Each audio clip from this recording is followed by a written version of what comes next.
Hi everyone! Good morning sa inyo lahat. This is Coach Aris.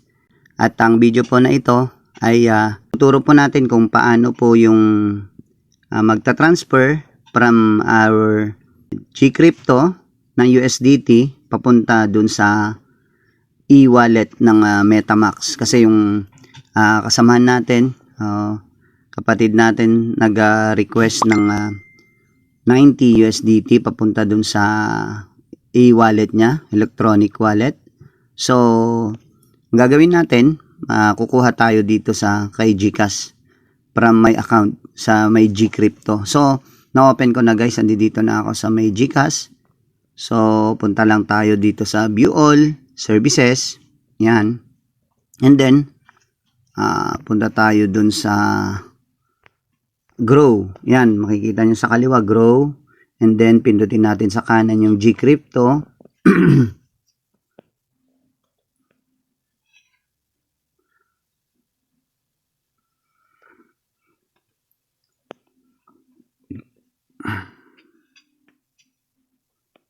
Ayan. So, from my Gcrypto, lalabas tayo ng 90 USDT. Yan. So, magse-send tayo.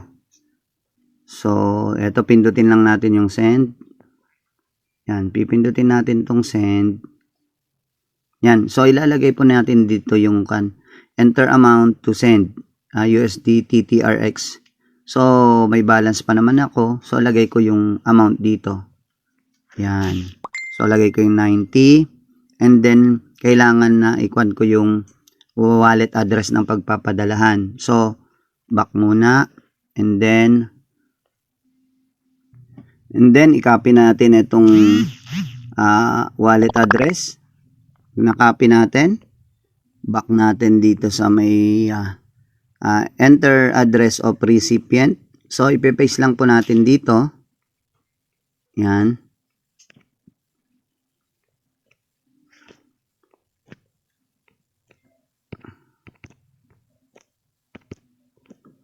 Paste. Okay. Na-paste na siya. And then, ayan. So, sisend lang natin. Check natin tong box. And then, send. Ayun. So, send. Yan. So, screenshot. And then, isend natin. Pindutin ang send. USDT. Yan. Ayan. So, kailangan natin ng sa Gmail yung verification. So, punta tayo sa Gmail. Kunin natin yung verification. Ayan. So, andyan na siya. Kunin natin tong number na verification code. Number is 790069. 790069. 790069. Okay. Submit code. Ayan. So, we are processing your request. Ayun. So, okay na siya. Ganun lang po. Kasimple. So, antayin na lang niya dun sa e-wallet niya. Papasok na yung 90 yan. Pwede niya na pong i-activate yung account ng tao para makabay na siya ng package, yung 90 package, and then pwede na siya mag-rate. Automatic ngayon, pagka nagka-buy siya ng package, makaka-rate na siya, and then kikita na po siya ng $3 per day. That's all for today. Thank you so much. God bless you. Bye-bye. Hi everyone. Good morning po sa inyong lahat. So, andito po ako sa aking account. Kung makikita po ninyo, gagawin ko po itong video na ito for withdrawal purposes po. So, mababasa nyo po, meron tayong tinatawag na electronic wallet, flexi wallet, USDT, gold coins. Ang pipindutin po natin pag mag-withdraw po tayo, ito pong flexi wallet, yung 199.34. Ngayon, pag mag-withdraw po tayo, so, pipindutin lang po natin yung nakalagay po dyan na withdraw. Yan. So, yan. So, naglo-loading pa siya. Ayan. So, andyan na po. And then, ngayon, kailangan po natin ilagay dito yung withdrawal address po natin, kung saan po natin siya dadalhin. Kung anong ilalagay po natin dyan. Since ang wallet address ko na pinili ko ay GCash, so GCash po ang aking ilalagay po dito, yung crypto. So, i-post ko muna para yung sa password. Ayan, continue po natin. So, view all. And then, punta tayo dun sa grow. So, makita natin sa kanan yung Gcrypto. Pindutin natin. Kukunin natin yung wallet address po natin dito. Ayan. So, welcome to Gcrypto. Ayan. As you can see, naglo-loading po siya. Ito po, may mga sasign upan pa po kayo dito para ma-verified kayo ni Gcrypto na yung sarili po ninyong account. So, ngayon, ang gagawin po natin, kung mababasa nyo dyan, top up your trading wallet. Sa baba niya, yung crypto assets, yung tapat po niya, see more. Pindutin po natin ang see more. Ayan. And then, hanapin po natin dito itong USDT PH, Throne. Itong letter T na may kulay red. So, pindutin natin. Ayan. So, punta po tayo dito sa tinatawag na receive. Yan yung receiving address po natin. So, ito po yung wallet address po natin. Ika-copy lang po natin ito. So, pag na-copy na, balik po tayo dun sa application natin. Dito sa withdrawal address, dito po natin siya ipipaste. Yan. So,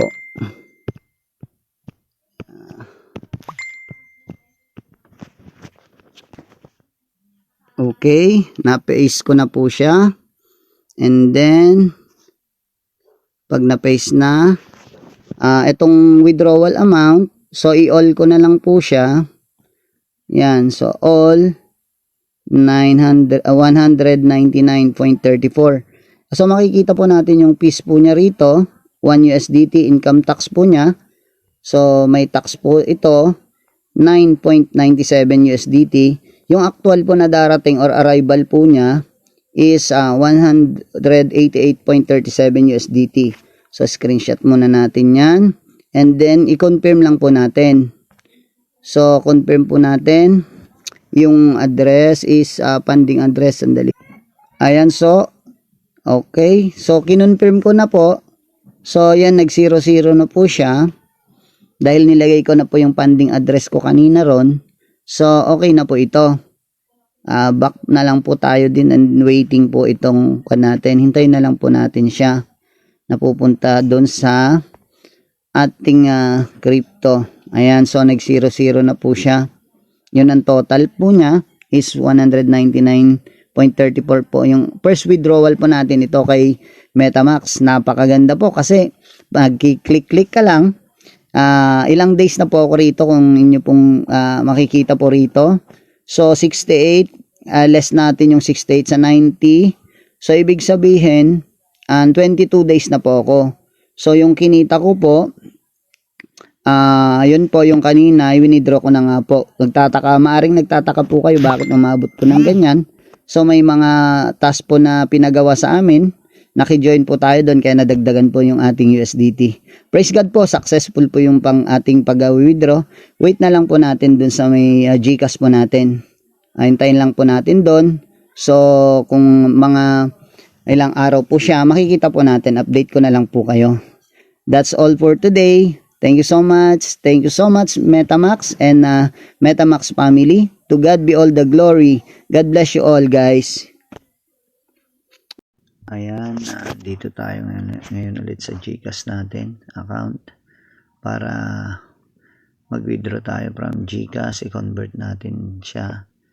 Yung USDT, convert natin siya into GCash PHP pesos. So, punta tayo sa Grow and then Gcrypto. Nasa Gcrypto tayo. Open natin yung account natin sa Gcrypto. And then, isi-sell natin. So, mag-sell na tayo. So, ganyan. So, price. Okay. And then, sell. So, amount 9 079,487.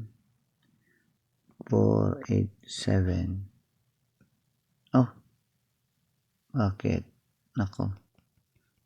Bakit ganon?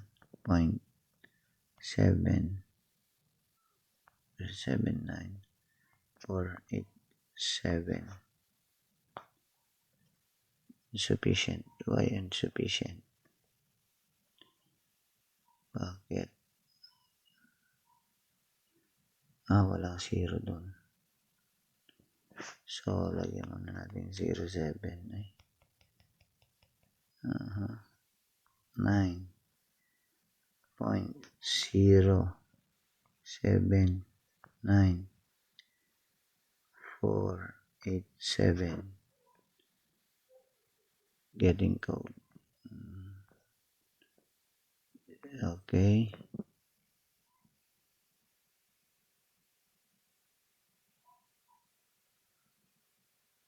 Ayun. Successful na siya, guys. Ayan. Back to Gcrypto. Ayan. So, andyan na siya. Withdraw naman tayo ngayon kasi na-sell na siya. Gagawin natin, i-withdraw natin. So, pang-withdraw, magkano yung amount niya? Wala naman max. So, yun, nasa baba lang pala. 501. 501.27. So, okay. Continue.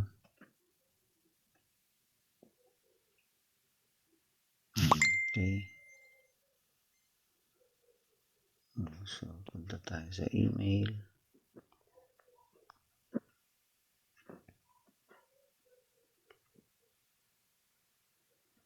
Oh, yun.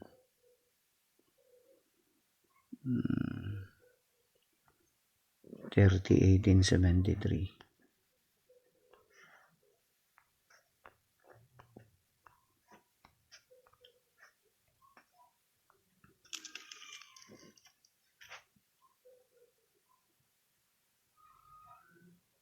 Okay, successful na, guys. So, check natin na siya. And successful na siya. Back to Gcrypto tayo. So, wala na. Okay na. So, go back. Back na tayo. Punta na tayo sa ayun.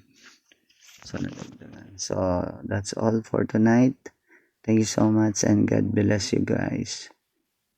Okay. Yes, hello. Good morning, guys. Once again, this is your coach, Coach Aris.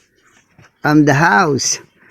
Mga kapatid, akin lang po i-share kasi may nagtatanong po paano daw po makapag-top up from your GCash account. So, ang gagawin natin, tuturo natin ang pagta-top up. Nakikita nyo po dito sa View All Services. Pindutin lang po natin yan. Ngayon, favorite, send, pay, borrow, Gcrypto. Punta tayo dito sa Gcrypto sa gawing kanan. Pipindutin natin ang Gcrypto. And then, pag napindot natin ang Gcrypto, next is, ayan. Susunod na gagawin natin is top up. Top up. So, nababasa nyo po dito. Trading wallet. Top up. Kailangan po, top upan po natin. Pipindutin natin yung plus sign na top up. Kung wala, minsan, naka-blue yan. Mababasa nyo, top up. Sa umpisa pa lang may top up. So, ibig sabihin, lalagyan natin ng tatap upan po natin itong trading wallet sa PHP 00. So, yan po ang lalagyan natin. Pindutin natin ang top up. So, maglagay tayo ng 100 for example. 100. So, check. Exit natin. No? Then, continue. Ayun. So, i-okay natin. GCash. Doon siya kukuha sa available balance natin. Pay with GCash Pay Now. So, doon siya kukuha siya ng 100. Yan. So, andyan na. Pumunta. Successful na. Then, check natin. Done tayo. Okay. Mag-thank you ang GCash. Ngayon, So, back natin. Ayun, so nalagyan na kanina, 0 lang po yan. Ngayon, may laman na siya. Gagawin natin naman, ang sunod na gagawin natin, from your trading wallet, magbabay ka ng USDT. So, magbabay tayo, buy. So, babay natin ay etong TRX. Etong letter T na may kulay red dun sa baba. So, mababasa nyo, USDT/PHP. So, eto na yung halaga. Approximate 0.5. So, pindutin natin to. Yan. So, ngayon, next is amount. Lagay natin yung convert. I-convert lang po natin siya. So, convert natin dahil may laman na siya. Lagyan natin ng 100. So, ilan ang mabibili natin? 1.76 USDT. So, 1.76 USDT. Yan. Yun ang mabibili natin. Pag pinindot po natin to, mag-go siya. 1.66. 1.76 USDT. Buy USDT pag magbabay ka. Kaya makikita mo naman dun sa simula, meron tayong tinatawag na buy and sell. So, nagbibilang sa baba, buy and sell. Pag pinindot mo yan, tatakbo na, pupunta na dun. And then, malalagyan yung ng USDT na yung yung Gcrypto wallet mo. Yung Gcrypto wallet mo, yun naman ang gagamitin mo, ipo-forward mo papunta dun sa e-wallet ng MetaMax. O, yun. So, ganun lang po kasimple yan. Ko-convert mo lang. You are now converting. Converting lang po yan. Tapos, marireceive ng USDT wallet mo, 1.76.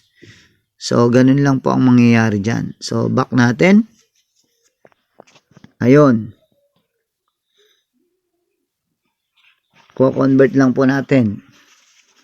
Ngayon, ang senaryo naman, dahil nasa trading wallet naman, from USDT, ando dun na siya sa USDT, so babalik ka ulit dito sa Gcrypto.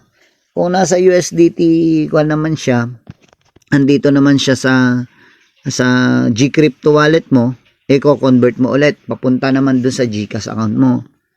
Ganito naman ang pag-convert. Isesell mo muna siya, isesell mo, and then pag nasell mo, papupunta yan sa trading wallet. Pag andyan na, for example, andyan 100 na sa trading wallet, nasa kaliwa, ang gagawin mo naman, i-withdraw mo naman. From your trading wallet, i-withdraw mo siya, papunta sa GCash account mo. So, lagay mo 100. Now, next, continue mo, mawi-withdraw na yan siya. Ayan. Okay, hingi yan ng OTP. Ito Gmail mo, punta ka sa Gmail. Ayan, so ipasok mo lang tong verification code na to. So 982517. 982517. Okay, submit code. Ayan. Okay, successful. Back to Gcrypto. So, wala nang laman yung trading wallet mo. And then, back mo lang ulit. Ibig sabihin, yung kanina na pinorward natin, bumalik ulit siya dun sa, yan. Balik ulit siya dun sa dashboard account mo, sa GCash. So, ganun lang po kasimple ang from your GCash wallet, may laman yan, magka-cash in ka sa Cebuana, Palawan, basta sarili mong account, pa-cash inan mo, andyan na sa GCash mo, and then ganun lang yung method gagawin mo. Sundan mo lang po itong video para malagyan mo ng balance yung Gcrypto wallet mo dito, and then yun ang papasa mo pa sa USDT, papunta naman dun sa electronic wallet ng MetaMax account mo. Yan lamang po. That's it for today. Thank you so much and God bless you. Bye-bye.